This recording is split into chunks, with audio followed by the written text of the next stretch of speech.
Okay, so this is a video of me working through practice quiz number 2. I'm going to go through it very slowly and carefully, so hopefully it'll be more useful than just looking at the solutions. And what I'm also going to do is show some things that some of the students have turned in for extra credit where they've been solving these, to just show a couple of some common mistakes that people make. So hopefully you'll be able to avoid those. You should always start off, obviously, filling everything out and do it correctly. So not only am I going to fill everything out, Grush, section A01, date, I think it's the 15th. Read all the instructions. Okay, that can help you out. And sometimes, read the practice quiz instructions so that you kind of generally know, but then when you get the real quiz, read those too, because sometimes I change them because I realize that there's something people are doing wrong, and so I try to help people by clarifying in the instructions. So make sure you read them. I'm going to go ahead and read them now. Quiz has 10 questions. Is that even right? Yeah, see, that's a typo. I need to fix that. This one doesn't have 10. Is worth 100 points, though. 11% of the total points in the course. Point values for each question are listed in brackets. After the question number, 5 points on the exam are earned by filling out the exam correctly, which means putting your name and correct section number on the quiz, which I've done, and marking your answers to the multiple choice questions on the exam itself. By the way, something I'm adding to the quizzes is a specification to not write the letter. So don't mark A in the box and then write the letter A off to the side. Reason for that is that sometimes students use that to help cheat, because it's easier to let someone see what your answers are if you write a great big letter than if you just fill in the box. So if we see a great big letter in addition to the box, we're going to assume that you were trying to let someone copy off your exam. So don't do that. Okay, now I'm just going to start working through. What is a statement variable? Well, a statement variable, remember, it's one of those Greek letters, phi, psi, and so on, that can stand for any statement. And the reason we're using them is because they can stand for either atomic or compound statements. So what are our options?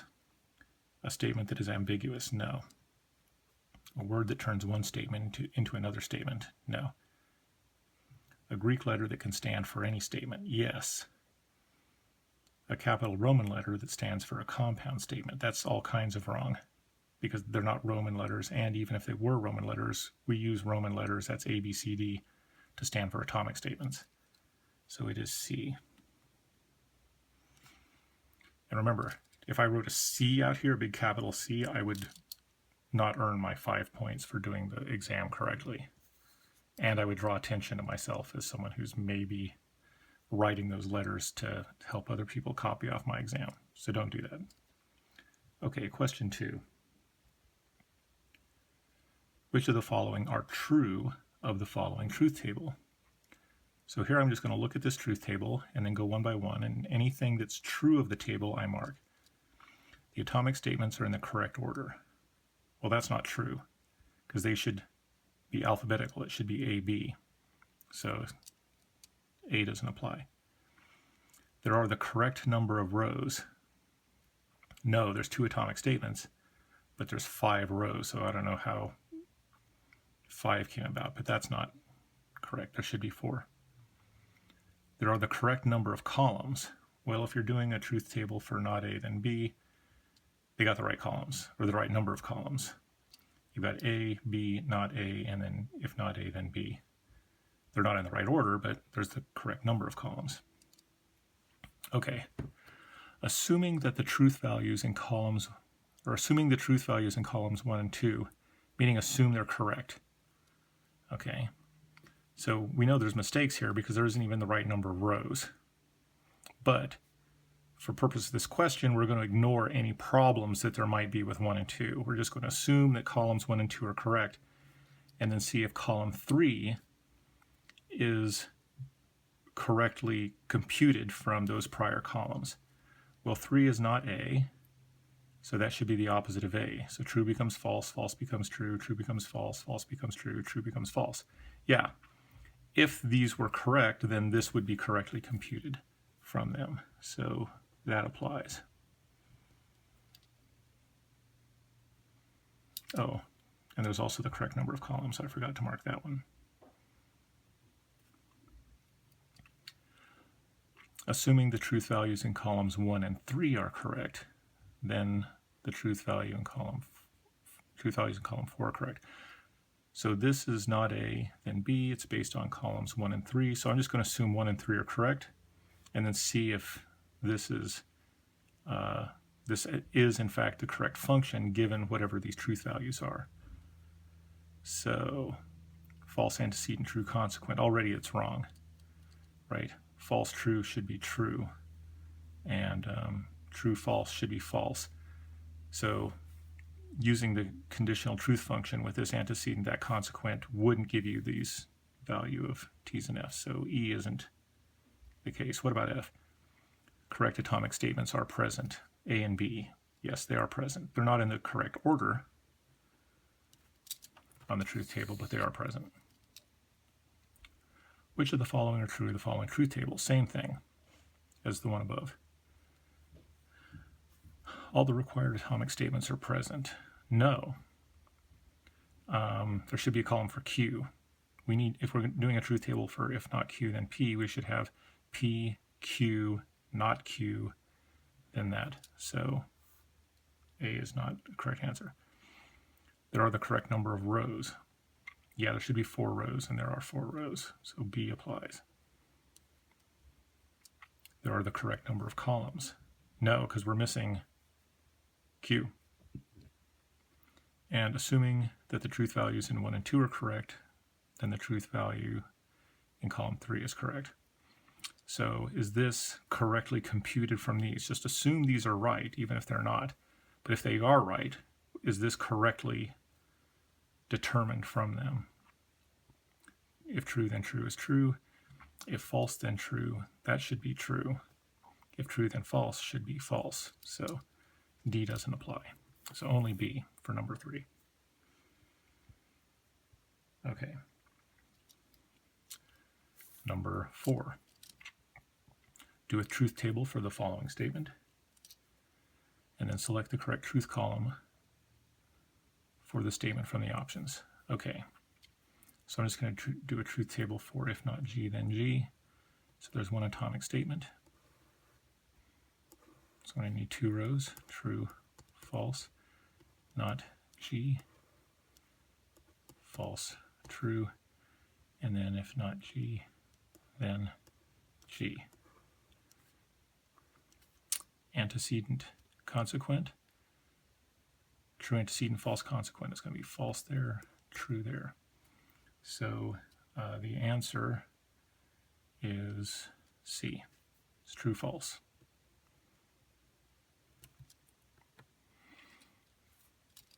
Okay. Oh, by the way, so here's a one that someone turned in, and notice that they have 4 rows, even though there's only 1 atomic statement. That's one problem. Second problem is, notice that they've got G and not G. If this is G, not G should be false, false, true, true. So this person didn't even calculate not G correctly given G. So there's actually a couple of problems there. But remember, if there's only 1 atomic statement, then that's just 2 rows. Okay, use a truth table to answer the following questions. So I've got this statement. So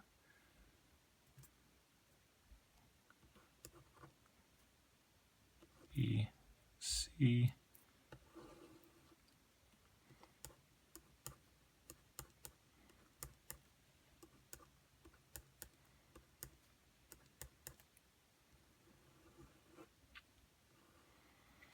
I'm going to need both negated atomic statements. I'm going to need not B, not C. So that's false, false, true, true, false, true, false, true.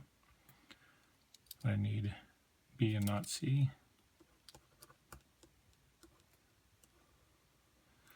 So that's B and not C. So columns 1 and 4 is true on 2, and that's it.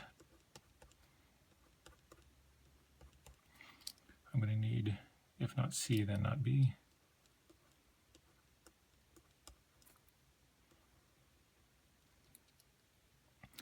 If not C, then not B. True, false. That's the combination that makes, and that's it. That's the only row that has true antecedent, false consequence, so it's true everywhere else. Finally, it's the conjunction of these two. So B and not C, and if not C, then not B. By the way, this is pretty small. Ideally, you would make your truth table a little bit bigger so that if there's an option for partial credit if you get the answer wrong, this is multiple choice, so there is no partial credit possibility. But in general, the clearer your truth table is, the better your chances of getting partial credit if your final answer is wrong. And you'll have more space because I'll provide more space on the actual quizzes than I have here. But anyway, so these are the two conjuncts. There's no row where they're both true. It's false all the way down. So there's the truth table. And the correct answer is A.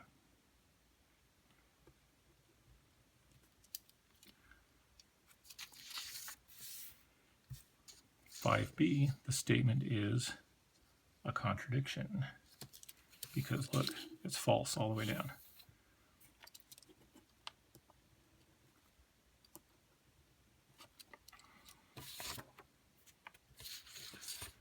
Okay. Number C. Construct a truth table to determine what category the following statement belongs to. Explain how you got your answer. I'm just going to do the truth table on another sheet of paper here. On the quiz, there'll be a blank sheet on the back of the last page for you to work with. I'm just going to use this. So my atomic statements are A, C, and D. I'm going to put those in alphabetical order. I'm going to need 8 rows. True, true, true, true, false, false, false, false.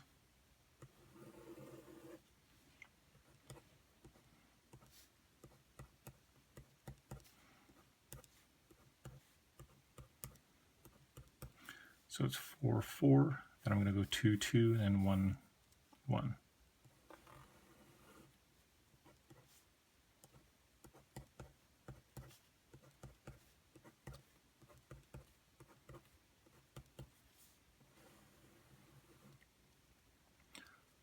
Okay, the only negated atomic statement I need is not D. That's just going to be false, true, false, true, false, true, false, true. I'm going to go C and A.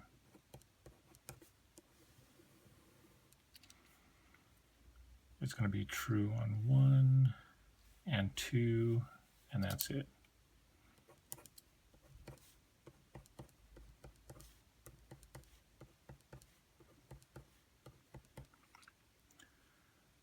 Not D or A, not D or A. My disjuncts are here and here, so I'm just going to look for any place where it's false in columns 1 and 4. Row 5 and row 7, they're both false. It's going to be false in 5 and 7.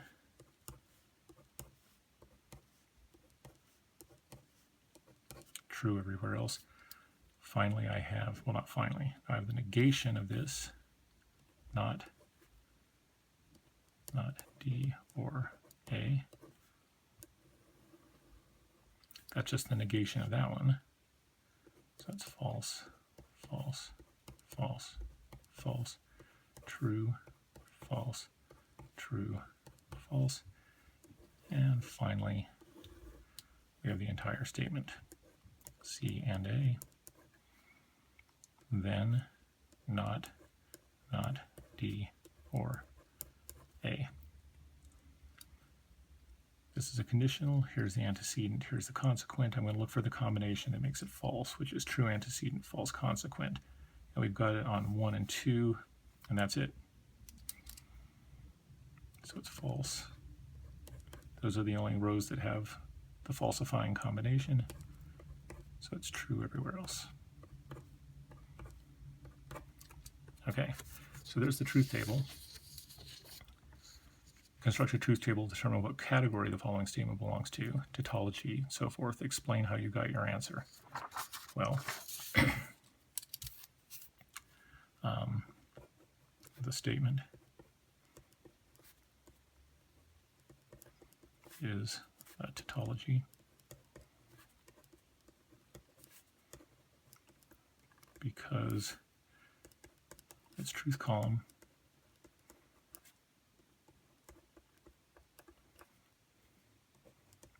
has T's and F's. All right. Here's someone did question 6. The problem here is they left D out as an atomic statement.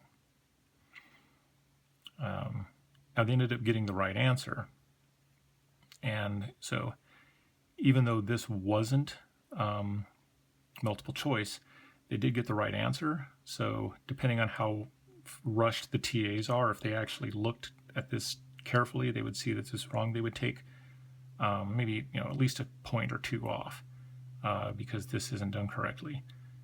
The bigger issue is if this final answer was wrong, and then they were looking back trying to come up with an excuse to give you partial credit, and the truth table was also wrong, then that would also mess you up. So that's the issue there. Okay, let's move on to the next one.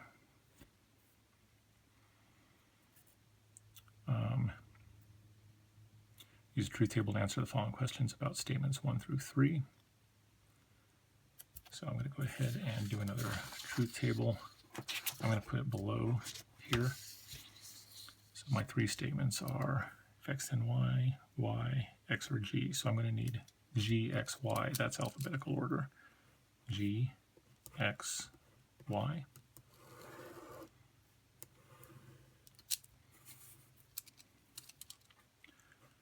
It's going to be 8 rows because I have 3 atomic statements. True, true, true, true, false, false,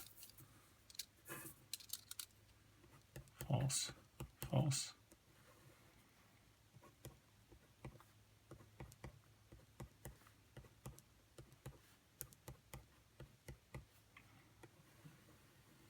And now by ones.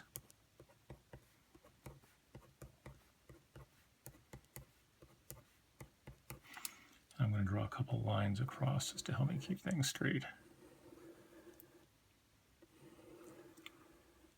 Okay. There's no negated atomic statements, so I can just do the compound statements right away. If x then y. I've already got y. That's one of the atomic statements, and then I can go x or g. Okay, so if x then y, antecedent, consequent, I'm looking for the combination that makes it false, which is true antecedent, false consequent. So it's false there, and it's false here. And that's it. True everywhere else. X or G, these are the 2 disjuncts. It's only false when both disjuncts are false, and that's here on rows 7 and 8. It's going to be true everywhere else.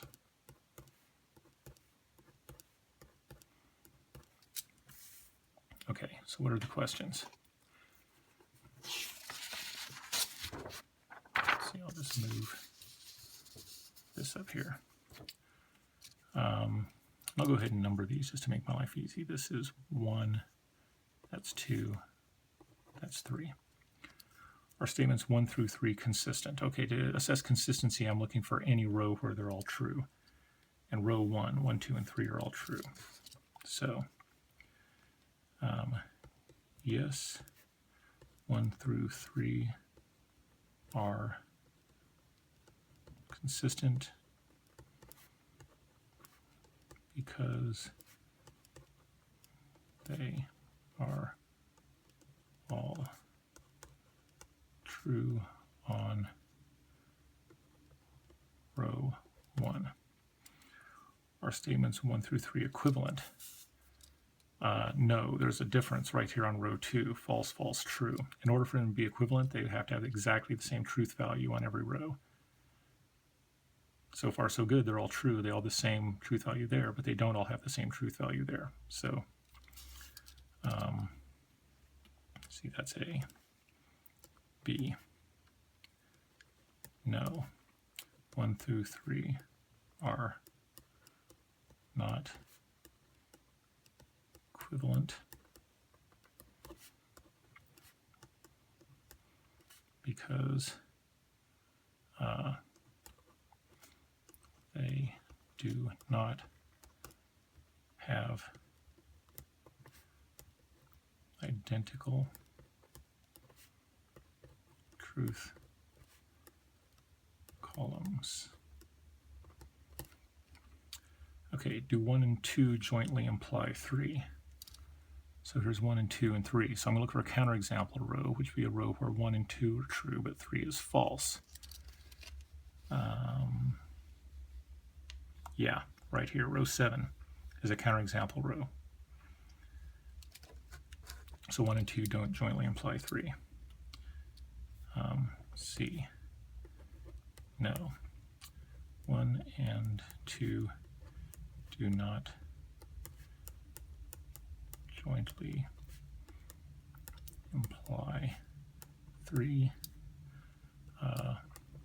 Row 7 is a counterexample row in which 1 and 2 are true, but 3 is false. Okay. D. Hopefully I'll have enough room to write that answer out. On the actual quiz, there'll be more room for you. Do 2 and 3 jointly imply 1? So there's 2 and 3. I'm going to look for any row where 2 and 3 are both true, but 1 is false.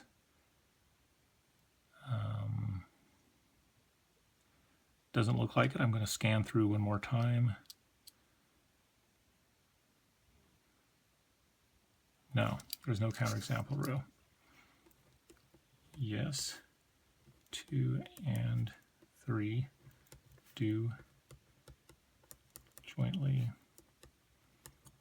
imply 1 because there is no row where 2 and 3 are true, but 1 is false. Okay. Next, let's see what sorts of things people have done here. So here on 7, atomic statements not in the right order. That's not good. Also, atomic statements not in the alphabetical order. It should be G, X, Y. Here, someone turned this in. There's 6 rows, and the atomic statements aren't in the right order. So there's an issue there. Couple of issues. Secondly, for D, which is do 2 and 3 imply 1, the answer is no, because X or G and Y have nothing to do with X if Y. I mean, first off, the answer is yes, as we determined, right? 2 and 3 do jointly imply 1. But yeah, I don't even really understand what this is. Remember, to assess implication, you just look for a counterexample row. You don't have to sort of worry about or try to assess whether X or G and Y have or don't have something to do with X if Y. That's not the way to do it. Okay.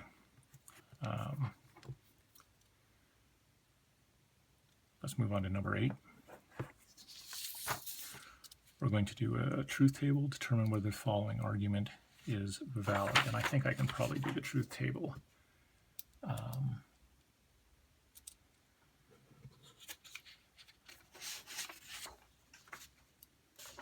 can probably do the truth table on the sheet itself, but let me get another sheet of paper ready in case I can't. Okay. So it's just going to be P and Q. Actually, I'll do the truth table over here. P, Q, not P, not Q, not P, and not Q.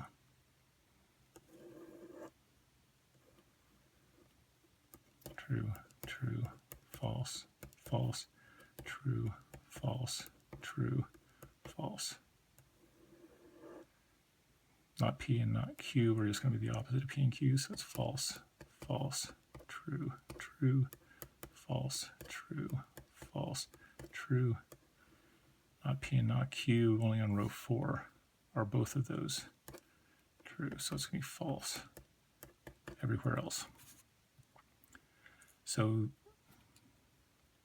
this is 1, this is 2, and there's the conclusion. Is it valid? We'll do premises 1 and 2 jointly imply the conclusion. So I'm going to look for any row where 1 and 2 are true, but 3 is false. And there's no row like that. Okay? So because there's no counterexample row, the premises do jointly imply the conclusion, so the argument's valid. Yes. Argument is valid because the premises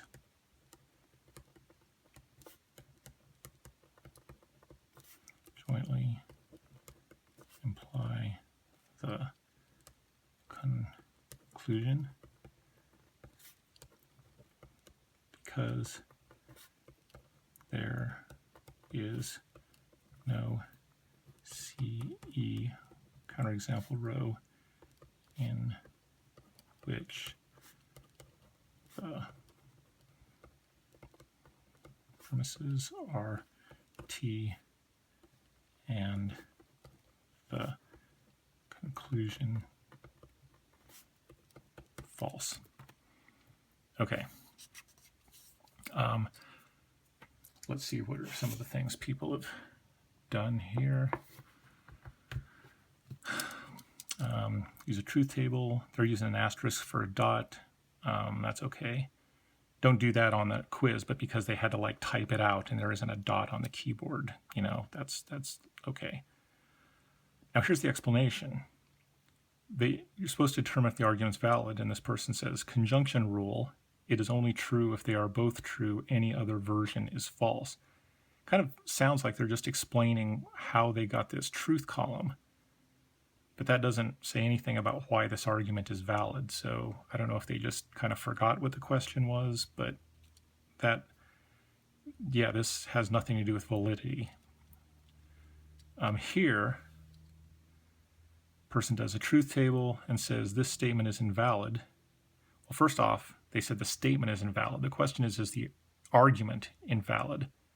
Statements can't be invalid. A statement can be true or false. Only an argument can be valid. So let's just assume they just kind of, this is just a flub. They meant to say this argument is invalid.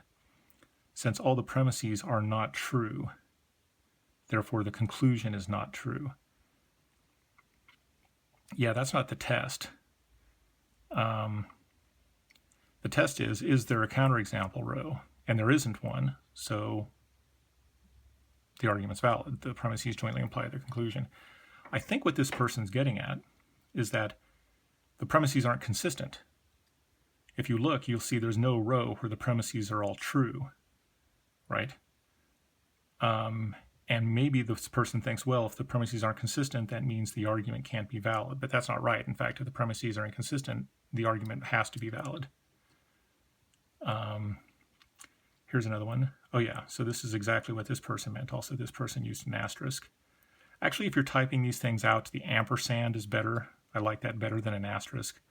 But that's okay. If you have to use something on a keyboard, an asterisk is a good okay substitute for a dot. This person says argument is valid because the premises are contradictory. So this person's right, the premises are contradictory, but that doesn't mean that the argument's invalid. In fact, it's the opposite. If they're contradictory, you'll never find a counterexample row. This person just said argument is invalid with no explanation. And that's no good, right? Especially since there's no explanation here. This person didn't even finish the truth table. Also said invalid, but whereas this person might get some partial credit because it looks like the truth table is okay. This person who said invalid isn't going to get much partial credit because this truth table isn't even complete. This person just says not valid, but there isn't really any explanation. So again, there's not going to be a lot of partial credit there. There's just some arrows pointing at the premises, so it's not clear what that means. This person says when P and Q is true, P and Q are false, so if P then Q is surely to be true, argument is valid. So this person is trying to sort of give some sort of intuitive argument that I'm not even sure I follow, but the point is you don't have to do any kind of intuitive argument about what is surely to be true or not. What you want to do is look for the counterexample row. Does the joint implication hold? That's what you're looking for. This is from the final exam, but it's material on chapter 2, so I want to just say something about it. This was just do a truth table for this statement, determine if the statement's a tautology, contradiction, or contingency. This person did the truth table. Truth table looks probably okay. I haven't gone through it in detail, but here's the thing. They actually answered for every column.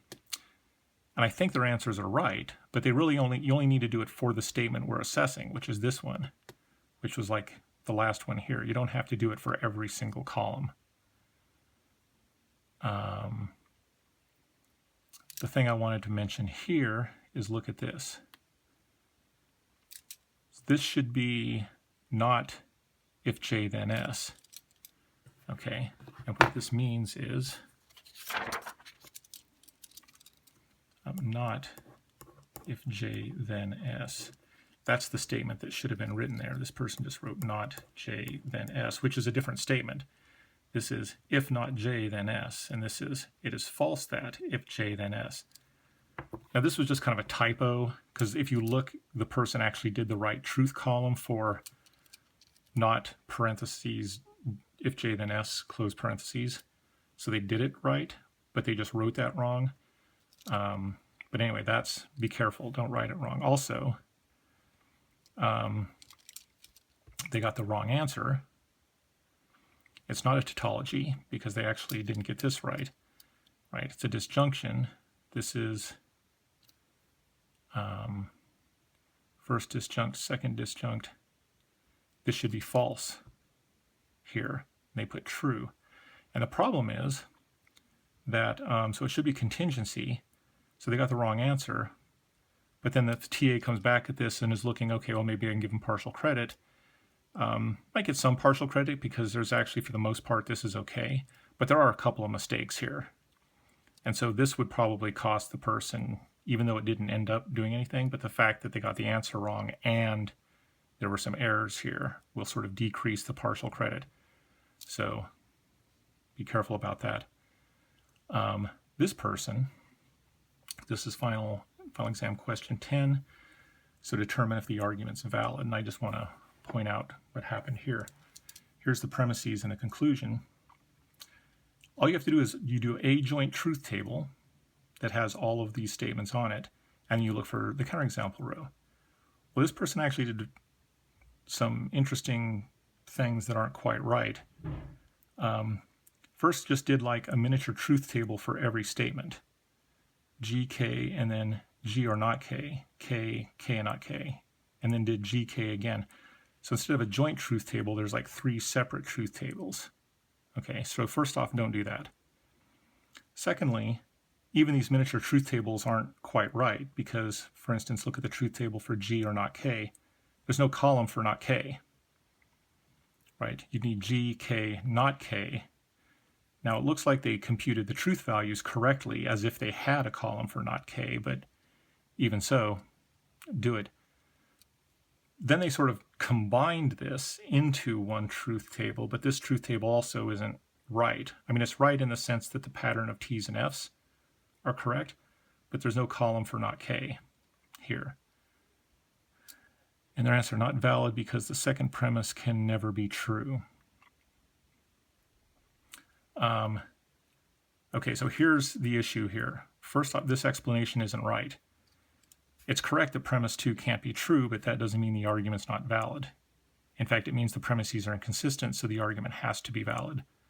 So this person got the wrong answer, and moreover, because they didn't do the truth tables correctly, they're not going to get a lot of partial credit for what's happening here. So that's a good reason to always show your work and show it correctly, is because if your answer's wrong, except for multiple choice questions, if your answer's wrong, you'll get more partial credit if you've got if you're doing your work sort of correctly. Okay, I think that is everything. Oh, actually there was one more thing. There's the